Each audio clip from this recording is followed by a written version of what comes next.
राधे दोस्तों, मैं आज आपको शनिवार के व्रत की कथा सुनाने जा रही हूँ।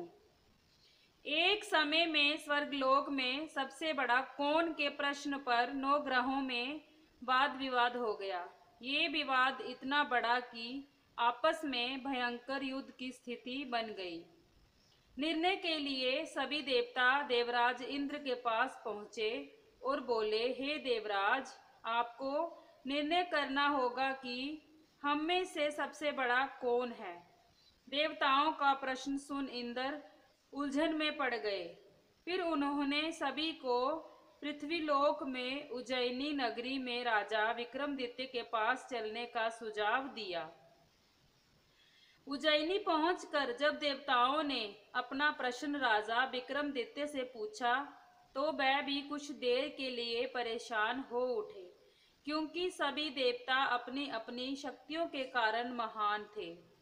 किसी को भी छोटा या बड़ा कह देने से उनके क्रोध के प्रकोप से भयंकर हानि पहुंच सकती थी।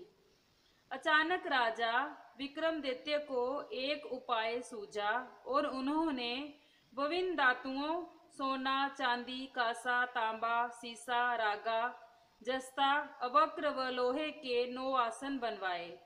धातुओं के गुणों के अनुसार सभी आसनों को एक दूसरे के पीछे रखवाकर उन्होंने सभी देवताओं को अपने अपने सिंहासन पर बैठने को कहा। देवताओं के बैठने के बाद राजा विक्रमादित्य ने कहा, आपका निर्णय तो स्वयं हो गया। जो सबसे पहले सिंहासन पर विराजमान है वही सबसे बड़ा है। राजा विक्रमादित्य के निर्णय को सुनकर शनि देवता ने सबसे पीछे आसन पर बैठने के कारण अपने को छोटा जानकर क्रोधित होकर कहा, हे राजन, तुमने मुझे सबसे पीछे बिठाकर मेरा अपमान किया है। तुम मेरी शक्तियों से परिचित नहीं हो, मैं तुम्हारा सर्वनाश कर दूंगा। शनि देव ने कहा, सूर्य एक राशि पर 1 महीने, चंद्रमा 2.25 दिन, मंगल 1.5 महीने, बुध और शुक्र 1 महीने, बृहस्पति 13 महीने रहते हैं, लेकिन मैं किसी भी राशि पर 7.5 वर्ष तक रहता हूँ। बड़े बड़े देवताओं को मैंने अपने प्रकोप से पीड़ित किया है। अब तू भी मेरे प्रकोप से नहीं बचेगा। इसके बाद अन्य ग्रहों के देवता तो प्रसन्नता के साथ चले गए, परंतु शनि देव बड़े क्रोध के साथ वहां से विदा हुए। विक्रमादित्य से बदला लेने के लिए एक दिन शनिदेव ने घोड़े के व्यापारी का रूप धारण किया और बहुत से घोड़ों के साथ उज्जैनी नगर पहुंचे। राजा विक्रमादित्य ने राज्य में किसी घोड़े के व्यापारी के आने का समाचार सुना तो अपने अक्षपाल को कुछ घोड़े खरीदने को भेजा। घोड़े बहुत कीमती थे।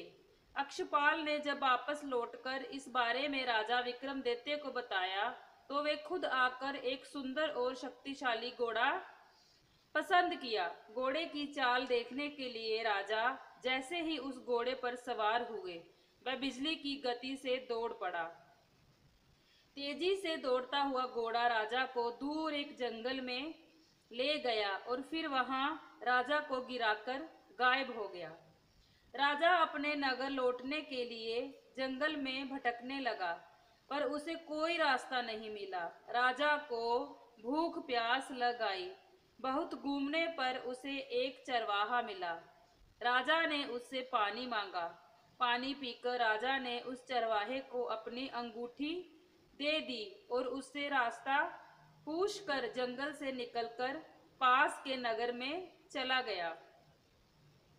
नगर पहुंचकर राजा एक सेठ की दुकान पर बैठकर कुछ देर आराम किया। राजा के कुछ देर दुकान पर बैठने से सेठ जी की बहुत बिक्री हुई। सेठ ने राजा को भाग्यवान समझा और उसे अपने घर भोजन पर ले गया। सेठ के घर में सोने का एक हार खूंटी पर लटका हुआ था। राजा को उस कमरे में छोड़कर सेठ कुछ देर के लिए बाहर चला गया। तभी एक आश्चर्यजनक घटना घटी। राजा के देखते देखते सोने के उस हार को खूंटी निगल गई। सेठ ने जब हार गायब देखा तो उसने चोरी का संदेह राजा पर किया और अपने नौकरों से कहा कि इस परदेसी को रस्सियों से बांधकर नगर के राजा के पास ले चलो। राजा ने विक्रमादित्य से हार के बारे में पूछा तो उसने बताया कि खूंटी ने हार को निगल लिया। इस पर राजा क्रोधित होकर चोरी करने के अपराध में विक्रमादित्य के हाथ पांव काटने का आदेश दे दिया। सैनिकों ने राजा विक्रमादित्य के हाथ पांव काट कर उसे सड़क पर छोड़ दिया। कुछ दिन बाद एक तेली उसे उठाकर अपने घर ले गया और उसे कोलू पर बिठा दिया। राजा आवाज देकर बैलों को हाँकता रहता। इस तरह तेली का बैल चलता रहा और राजा को भोजन मिलता रहा। शनि के प्रकोप की 7.5 पूरी होने पर वर्षा ऋतु प्रारंभ हुई। एक रात विक्रमादित्य मेघ मल्हार गा रहा था। तभी नगर की राजकुमारी मोहिनी रथ पर सवार उस घर के पास से गुजरी। उसने मल्हार सुना तो उसे अच्छा लगा और दासी को भेजकर गाने वाले को बुला लाने को कहा।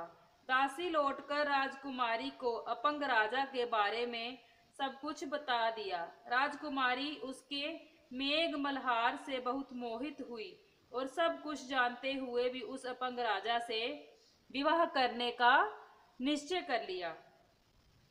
राजकुमारी ने अपने माता पिता से जब ये बात कही तो वह हैरान रह गए। उन्होंने उसे बहुत समझाया पर राजकुमारी ने अपनी जिद नहीं छोड़ी और प्राण त्याग देने का निश्चय कर लिया। आखिरकार राजा रानी को विवश होकर अपंग विक्रमादित्य से राजकुमारी का विवाह करना पड़ा। विवाह के बाद राजा विक्रमादित्य और राजकुमारी तेली के घर में रहने लगे। उसी रात स्वप्न में शनिदेव ने राजा से कहा, राजा, तुमने मेरा प्रकोप देख लिया। मैंने तुम्हें अपने अपमान का दंड दिया है। राजा ने शनिदेव से क्षमा करने को कहा और प्रार्थना की, हे शनिदेव, आपने जितना दुख मुझे दिया अन्य किसी को ना देना। शनिदेव ने कहा, राजन, मैं तुम्हारी प्रार्थना स्वीकार करता हूँ।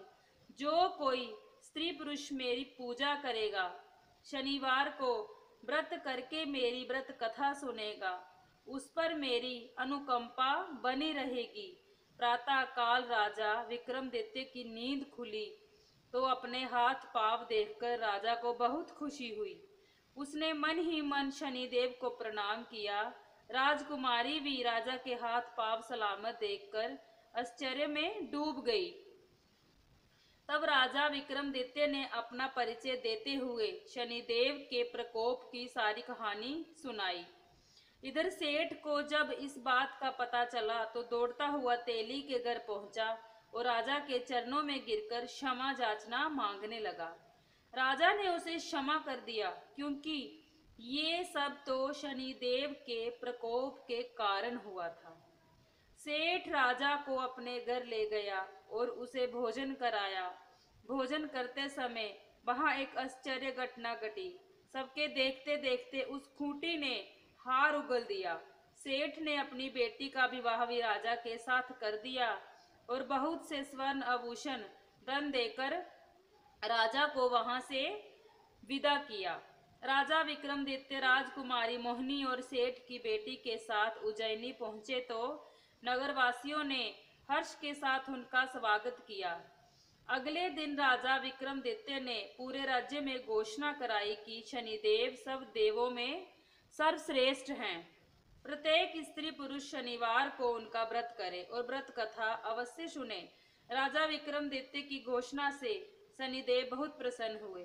शनिवार का व्रत करने और व्रत कथा सुनने के कारण सभी लोगों की मनोकामनाएं शनिदेव की अनुकंपा से पूरी होने लगी।